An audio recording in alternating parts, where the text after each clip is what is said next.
स्वागत है आपका श्रीमद् भगवद गीता के इस पावन अध्याय में। आज हम बात करेंगे अध्याय 1 श्लोक 27 के बारे में, जहां अर्जुन का विषाद अपने चरम पर पहुंच जाता है और गीता का उपदेश अब अवश्यम भावी हो जाता है। श्लोक इस प्रकार है।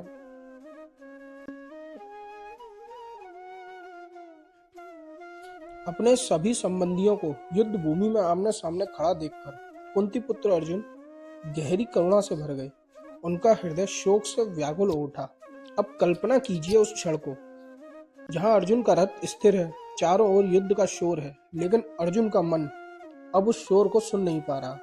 उनकी आंखों के सामने केवल अपने ही लोग हैं, पिता समान जन, गुरु, भाई, मित्र।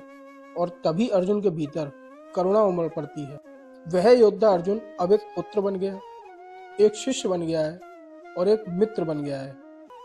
यह वह क्षण है जब अर्जुन का साहस करुणा में बदलने लगता है।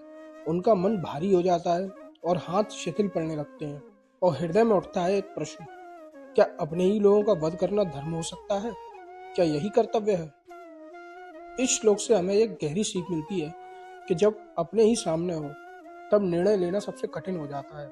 करुणा मानव का स्वभाव है, पर वही करुणा कर्तव्य से टकराए तो संघर्ष जन्म लेता है।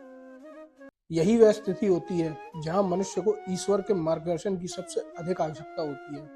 अर्जुन का विषाद हम सभी के जीवन का प्रतिबिंब है। यही वह क्षण था जब अर्जुन भीतर से टूटने लगे और यही वह क्षण था जब श्री कृष्ण का मौन अब उपदेश में बदलने वाला था।